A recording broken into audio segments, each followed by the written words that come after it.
آج ہو سکیں تو ہم آغاز کرتے ہیں، بسم اللہ کرتے ہیں، بسم اللہ الرحمن الرحیم۔ ایک دعا ہے کسی بھی علم کو یا کسی کتاب کو شروع کرنے سے پہلے کی، تو وہ آپ میرے ساتھ پڑھ لیں تاکہ، اور اس دعا کا ترجمہ میں آپ کو بتا دیتا ہوں کہ وہ کہا جاتا ہے۔ میں پہلے ترجمہ بتا دیتا ہوں، پھر اس کے بعد ہم پڑھیں گے کہ ربی یسر ولا تعسر وتمم بالخیر وبک نستعین یا فتاح، کہ یا اللہ میرے لیے اس کو آسان فرما دے اور میرے لیے اس میں کوئی دشواری اور مشکل والی بات نہ ہو، اور اس کو خیر کے ساتھ اختتام پذیر فرما دے، اور تجھ سے ہی میں مدد مانگتا ہوں، اور اے کھول دینے والے، اے دل کھول دینے والے۔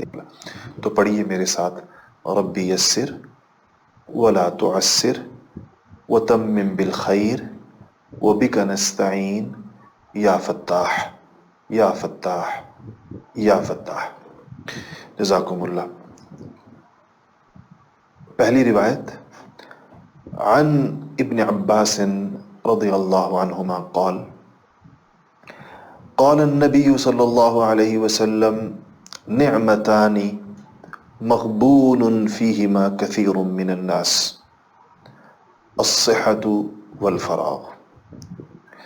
بخاری شریف کی روایت ہے اور حدیث کا نمبر 6412 ہے، اور ابن ماجہ میں بھی روایت آپ کو 4170 نمبر پر ملے گی انشاءاللہ۔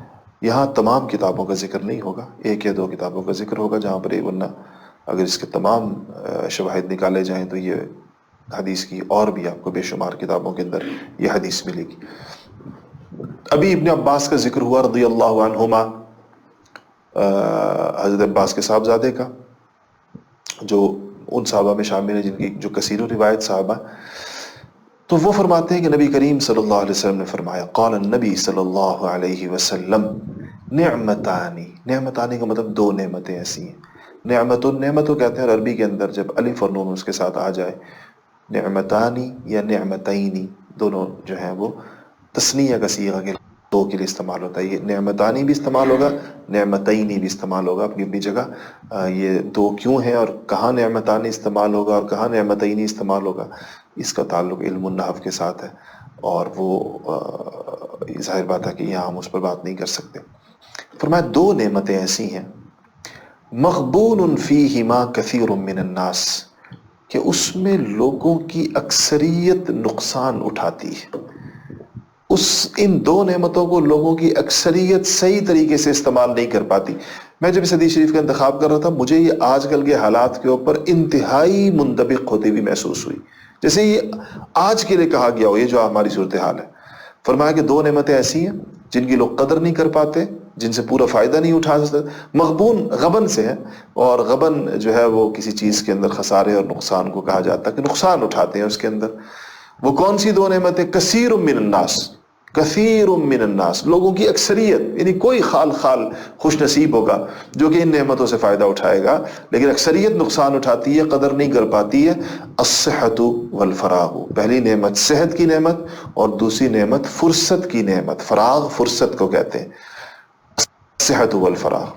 اب دیکھیے کیسے ایک جملے کے اندر ایک جہاں بند کر دیا نبی کریم صلی اللہ علیہ وسلم نے۔ صحت جب تک ہوتی ہے ان قوتوں کا انسان کو احساس نہیں ہوتا۔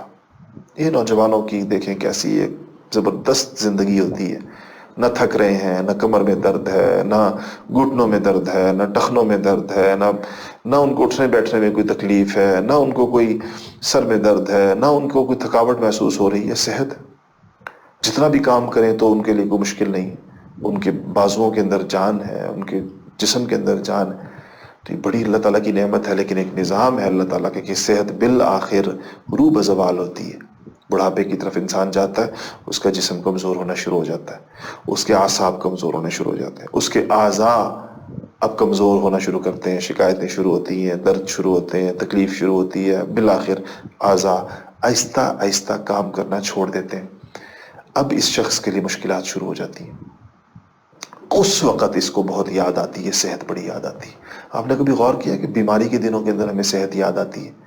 بیماری کے دنوں میں جب ہم ہل نہ سکیں، جب ہم کھا نہ سکیں، جب ہم چل نہ سکیں، تو ہمیں ضرور ہمارے دل پر یہ دستک ہوتی ہے کہ صحت کے زمانے کی قدر نہیں ہوئی۔ جس کو جو بیماری ہے، کسی کو اگر کمر کا درد ہے وہ دل میں سوچتا ہے کہ وہ لوگ کتنے خوش قسمت ہوں گے جن کی کمر بالکل ٹھیک ہے، جنہیں کمر کا کوئی مسئلہ ہی نہیں ہے، وہ 18 گھنٹے بیٹھے رہے ان کو کوئی مسئلہ نہیں، بغیر ٹیک کے بیٹھے رہے ان کو کوئی مسئلہ نہیں، 22 گھنٹے کام کرتے ہیں۔ یہ ضرور سوچتا ہے یہ بندہ کہ کیسے خوش نصیب ہیں وہ لوگ، لیکن یہ بات وہ نہیں سوچتا جس کی کمر ٹھیک ہے، وہ نہیں سوچتا، اس کو یہ خیال نہیں آتا، اس کو کچھ اور چیزیں لوگوں کی بڑی لگنے لگ جاتی ہیں، اس کے خیال میں اس پر پیسہ ہے، شاید بہت بڑی چیز ہے اس کے پاس۔ دوسری چیز جو ارشاد فرمائی والفراغ، فراغ کہتے ہیں آپ کا عافیت کے اندر ہونا، فرصت کے اندر ہونا، وقت کا ہونا، اس وقت کا درست استعمال نہیں ہو پاتا۔ صحیح بتائیے، دل پر ہاتھ رکھ کے بتائیں، لاک ڈاؤن کو آج پتہ نہیں کتنے دن ہو گئے، مجھے تو یاد بھی نہیں، چلیں ہم یہ سمجھ لیتے ہیں شاید 1 ہفتہ ہو گیا، تو اگر 1 ہفتہ اس کو ہو گیا تو اس 1 ہفتے کو ہم نے کیسے گزارا؟ یہ تو فراغت کی آخری قسم تھی جو ہمیں دستیاب تھی، اس سے زیادہ فراغت تو ممکن نہیں ہے۔ شاید آپ نے زندگی میں کبھی ایسا وقت نہ گزارا ہو، میں نے تو کم سے کم نہیں دیکھا اپنی زندگی کے اندر کہ لوگ اس طرح معطل ہو کر گھروں کے اندر آئے ہوں، ایسا نہیں ہوتا کبھی بھی۔